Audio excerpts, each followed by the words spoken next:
I'll be honest with you, I have a problem with multiplayer games generally. And it's not because I don't have enough friends to play them with, although that's also true.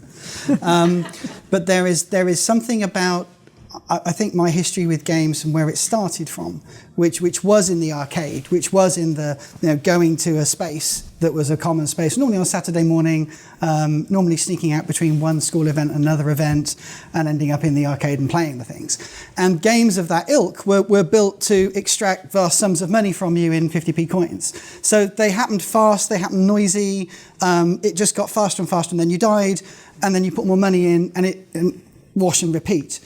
And you didn't really play those games collaboratively, you played them competitively. You wanted the top high score, and you wanted that top high score to stay there until the next week has come around and you're still on the top high score. The gaming experience was definitely me and my mates all going to the arcade together. And so was actually an early programming experience of mine, which was playing the same game in the Northampton shopping centre, it was the W.H. Smith and the Boots and all the shops at the time that had the home computers. Where the game there was, you'd go in, you'd write your own 3-line computer program that would print your name on the screen in multicolours and scrolling, and hopefully lock long enough that you'd get it in all the 5 different computers that shop had in, get round the rest of the shopping centre and get back to the first shop, and it's still your game running. It was tons of fun, and it was social, but it was solipsistic, if you like. It was a singular achievement. And a lot of even my more recent gaming experience comes from that. So a lot of those sort of like, I will get my high score, I will win kind of stuff. I found a lot of the multiplayer games I came back to. I have friends who are in Galaxies. I had some friends who helped work on EverQuest and those kind of things. I met people who'd gotten married in EverQuest, which in itself blew my mind. But I never personally engaged in that part of multiplayer. But I loved indies. I really loved the indie game scene. And for those of you who haven't ever seen Journey, you're going to be in for a treat. For those of you that have, please allow me to indulge a bit more of that personal story. When Sony released the PlayStation 3, when the PS3 was out, it was really the first time that digital distribution of gaming was a viable thing. That meant a whole host of changes for the games development industry. So small indie houses, literally 2 graduates who'd collaborated on an MA project, could basically spin up a computer games company the following week and deploy to everything, which is actually what that games company did. That's how they got started. The only time I can think of anything similar would have been the 1980s in the UK, where literally anybody in their bedroom could just write it on a Commodore 64 and print the cassette tape. That industry of scale that, supported Xbox and Sega and Nintendo, all those kind of wonderful things, for quite a while, the publishing mechanism was not a barrier. I don't want to call it a barrier, but working with publishing was like getting a record deal. It was fantastic. You got publishing, you're done. Digital delivery of games, circa mid-noughties, lowered the barrier to entry for a whole host of developers. And I fell in with these guys' second game, really, which was called Flower, which was deliciously beautiful, very simple to play. And I'd bring it home to show with some of my friends who still socially game, sit together in the living room, put on the console. And I remember Keith sitting there looking at this thing, blowing one petal around from flowers to flowers, wondering when the army was going to come over the wall in the distance and where his guns were coming from. And it wasn't there. It was a hugely successful game, Flower, critically acclaimed, award-winning. I think it's actually in the Smithsonian in the States, if anybody can correct me. It might be the first computer game to actually make it into a museum as a work of art. And then they started talking about their sequel, which was going to be a multiplayer game. And that was really the first time it piqued my interest. Well, what kind of multiplayer activity might they be talking about? And the rumours that were being leaked, the idea that you would meet up with somebody in this game, but you couldn't communicate with them. There'd be no chat. I was like, okay, well that's odd. It says you're all going to play the same character. There'll be no customization of your avatar. That's kind of odd. So none of these. There will only ever be 2 people in the game at one point in time. That's also odd. When we look at the same time in development, you've got Star Wars Galaxies sitting there saying, well, look, you have an entire parallel life, second life, a whole parallel world.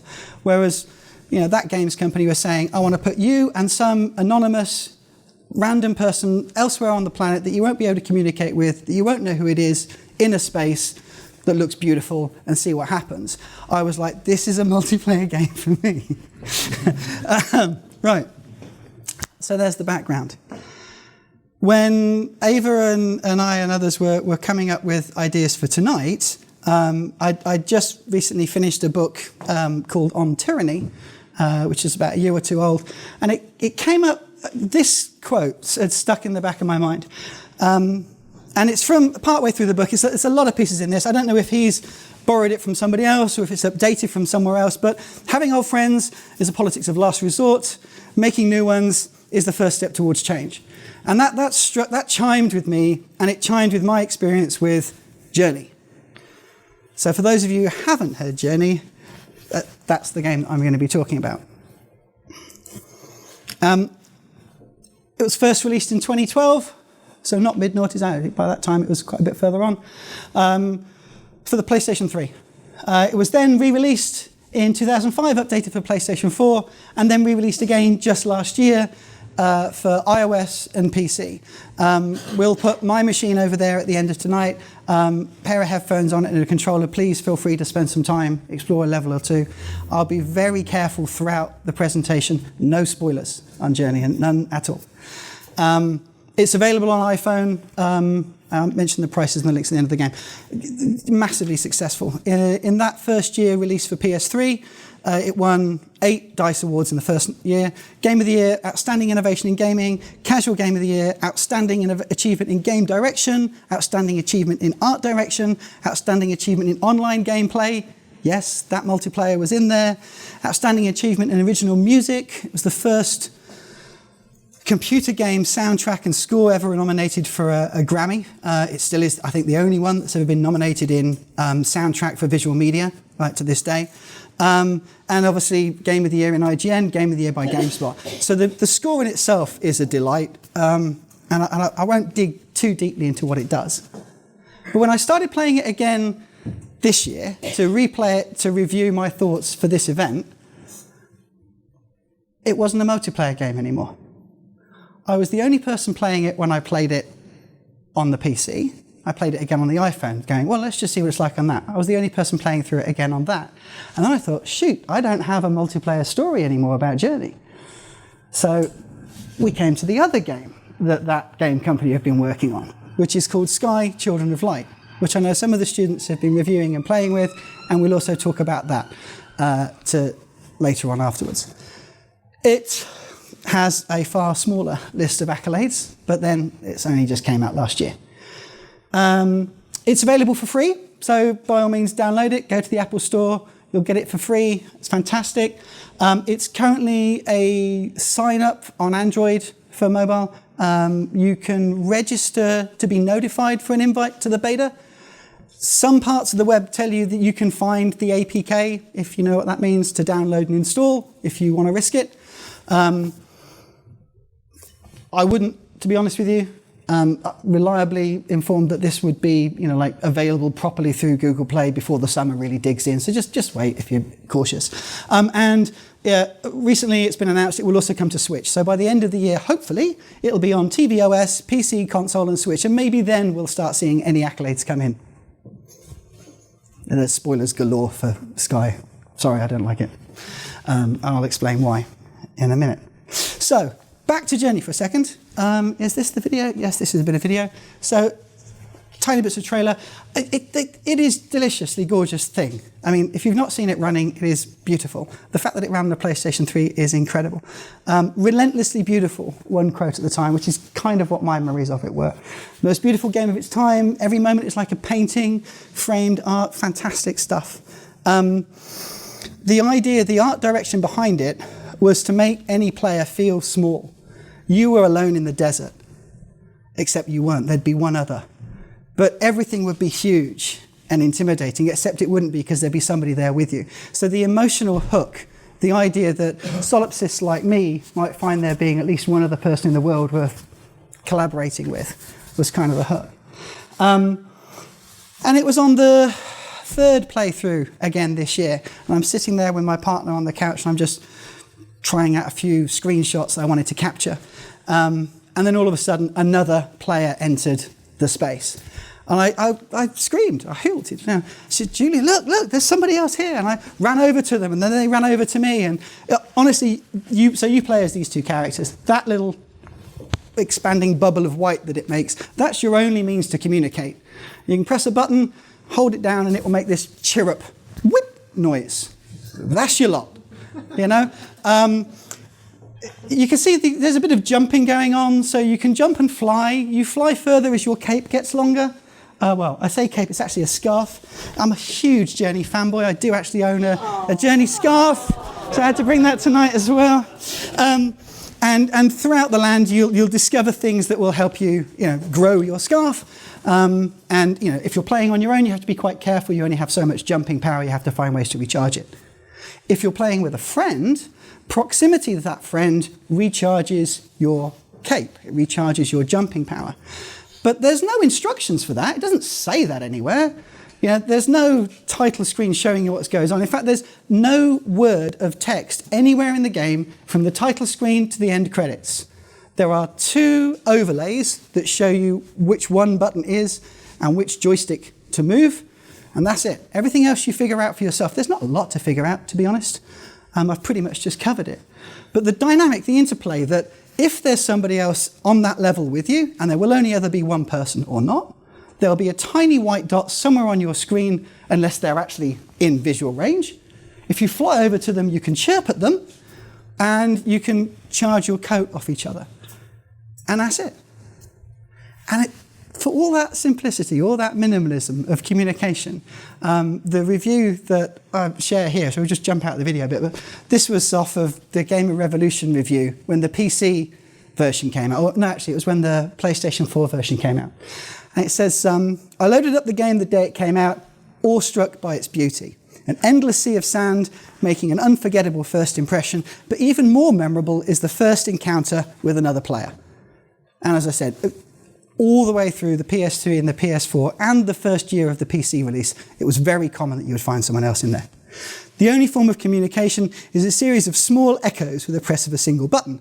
So naturally, I spammed it the first time I encounter anybody, bang, bang, bang, bang. They do the same thing right back at him, and a strange connection is formed. You have no idea who this person is, and yet you feel the need to stick together. And that did stick with me. So that's kind of what's going on here. The multiplayer aspect of Journey has the fewest possible mechanics, I think, that you could really engineer into a multiplayer game. And if I'm going to talk about anything tonight, it'll be that. Yeah. If you're thinking of what makes a multiplayer dynamic, what makes a gameplay mechanic work, then Journey is your challenge, right? The art director at the time said he considered the game as a Chinese garden. So he wanted it to be a minimalist piece. And they spent most of the first and second year of development taking things away until there was, really stripped back to the raw emotions. So there's no lobby, right? If you're going to meet anybody, they'll be in the level somewhere, and that's it, or you won't. They might persist. So if 2 players do decide to collaborate, help each other find greater jumps and heights, or just explore together, then you'll finish the level together, and if you finish the level together, it'll pair you both together, entering the next one. There's about 7 levels to the game, so you can develop some rapport with these strangers. There's no naming. You're anonymous. So too is everybody you meet. On the PlayStation, the network requires you to have a PlayStation Network ID. It's kind of like an online presence. At the end of the game, all the way through, so whether that's 2 sessions, 1 session, or 20 sessions, when you finally make it to the end credits, it's only 4 hours long, so it's not that far, then it will show you a scrolling list of all the gamer tags that you encountered along the way, but only then. So it's your job to then go and look them up if you want to. And it won't tell you who was at which level, they're just listed there. So it could be from 1 to a many. No required collaboration. Every puzzle and every level can be solved alone, which helps. And no chat. The only communication is this little chirruping. So it's up to you whether you collaborate or not. But that's the thing. I think, it's a charming enough experience to encounter someone in that desert. And if you want a metaphor that will work for the collaboration idea we're talking about, I couldn't think of a better one than that. So it's with mixed feelings that I review this game, because part of me feels like this is, a rarer experience now to have that multiplayer thing. Both Simon and I and John and I tried forcing this thing to have two people online at the same time, and we failed. There are examples of people succeeding to get multiplayer running again, but 3 days later, I'm sitting there on the couch feeling sad and alone in Journey, and somebody randomly turned up in there. So, you may have some success. There have been the odd anniversaries. So the 10th anniversary obviously has yet to occur. Maybe that would be a good time to jump in. It'll be a damn busy day. I can guarantee you that happens. This was a fan event that happened, March 12th. It was probably last year, beginning of last year. And, follow it on Twitter, see what happens. I'm sure there'll be a multiplayer event. So yeah, mixed feelings. It's a fantastic game. It's a fantastic experience, but you might not, out of the box, get the experience you were expecting. And so with that in mind, I kind of felt that I needed to look at what this one was, which is only the fourth game that game company have ever done. The first one, Flow, was brilliant. Simple but brilliant. Flower, as I said before, was the only thing so far in a Smithsonian Museum of Gaming. Journey, and then Sky. So it's got pretty good pedigree, right? It was announced in an Apple keynote expo in 2017, so a couple of years ago now. That immediately made me curious, nervous and curious all at the same time. It's been in beta for about 2 years. I was on the beta team for a while, dropped out, came back in, dropped out. Went into officially to launch last year. And it's definitely mobile first. It's definitely multiplayer first. A little bit of video. I'm just going to jump through this if I can. Hopefully I can. And I'm going to jump to a good minute in. Oh, no. Don't do that. There we go. I'll talk over him while they're doing it. But these are the two primary designers and developers of this game. I would like to let it play long enough that you can see a little bit of the game moving, same as we did for Journey, just to be fair. Because, again, they've knocked it out of the park in terms of making something look pretty and be beautiful. It is, again, very, very pretty. The idea that it works on your mobile phone is pretty impressive. Again, nice soundtrack. It's a lovely little package. But it's not Journey. And in terms of collaboration, I think that's a really interesting question. Why is it not Journey? What seems so odd? Bearing in mind this was designed to be a social game. It was designed to have lots of people playing it rather than two. It was designed to have components that made you need to collaborate, and yet it doesn't come over as the same experience. I think I'm going to probably mute that if I can. I can't seem to control that in here. Oh, here we go. This is where I would have come in. I think a lot of the screen captures you're seeing are on the tvOS version, but it does work on mobile. I've played it pretty much to completion on my iPhone. Same kind of chirruping, similar kind of art direction and style. Some of the levels seem similar. That's kind of a key shot. We're going to pick that up in a second. Yeah. A little bit of comparisons to Journey. So for instance, here there are 1, 2, 3, 4, 5, 6, 7, 8, 9, 8 players, which is its maximum collaborative moment. All 8 of these players have to have agreed to hold each other's hands and go on a fly, which is quite nice.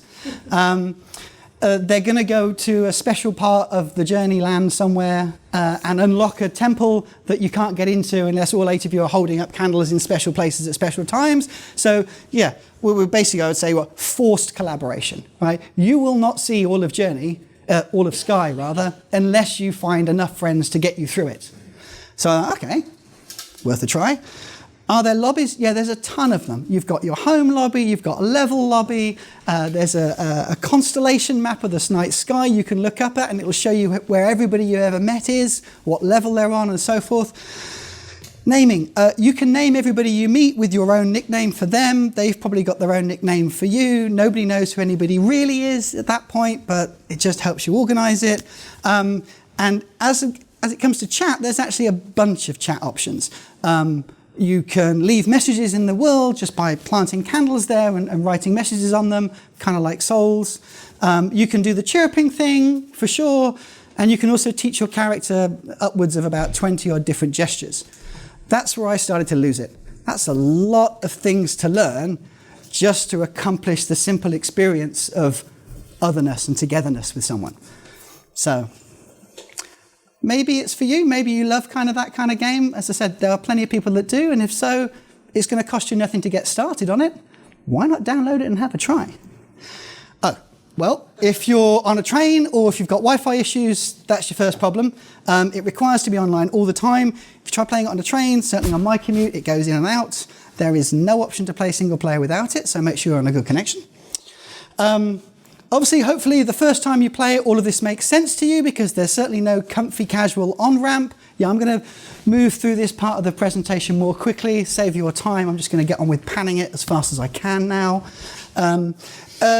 There's instructions all the way through it, explaining more things that you have to do, more things that you might want to do, other things that you need to do, things that you had no idea were going to happen without quite explaining why they will. It still feels very much like it's in a beta. It still feels very much like they're asking the community what it's supposed to be. And the truth is they've been doing that for 2 years. So I feel very conflicted about this. I think this is the game they're going to launch. I think this is the one they play. But, you know, it was quite fun having a friend to go and unlock that first thing with. So I thought, we'll try that.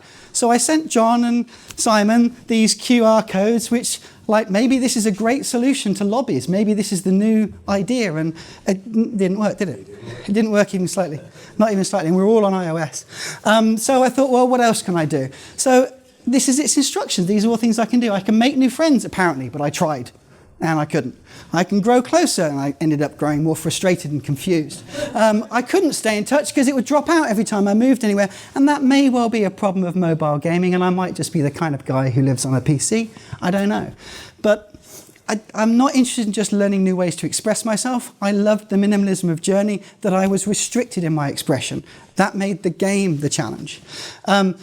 Who am I going to show my appreciation to? Unfortunately, not the designers of this game, and I've no intention of staying in touch with them. So at the end of the day, I thought, well, at the very least, I will drop a URL in the biggest, prettiest lobby to the Cyber Salon event, just to let people know that we're interested in it, and it wouldn't let me. And I thought, I'm done. Thank you very much. I did go on to finish the game. I have done a few fun things, but it's far from a successor to Journey. So if you look at it, you see its beautiful graphics, you hear its equally intoxicating music, and you expect a different multiplayer Journey experience. It's not. I would say, stick with Journey. It'll still cost you money, and Sky's free. It could cost you £5 on a mobile phone, and it plays pretty well on a mobile phone. You don't need to be online. There's only a few glitches. It's worth it. It's only £3.29 on PlayStation Network at the moment. I noticed that. It's on some kind of until February 5th sale. Please save a coffee and buy this if you've got a PlayStation. Or £15 on PC. You're more likely than not to find it as a solo experience, but it is still incredibly good and thoroughly recommended. Sky, free, maybe in beta, eventually in PC and consoles. It's not Journey. So I can't recommend it, unfortunately. I know this is not supposed to necessarily be just a review, but there's a lesson here about what we might need a game to do if we want it to teach collaboration, or if we wanted it to teach about the other, or to tempt us beyond our solipsisms. And it's not give us more rules for communicating. We need to, as we said, it's goal-orientated. Give me an outcome. Let us just get there somehow. But let us believe it's possible. So I much preferred being presented with a problem of communicating, a restriction of how I was going to do it, and then actually to find out how easy it is to share time with another and to share space and collaborate on something. So that's me. Thank you very much.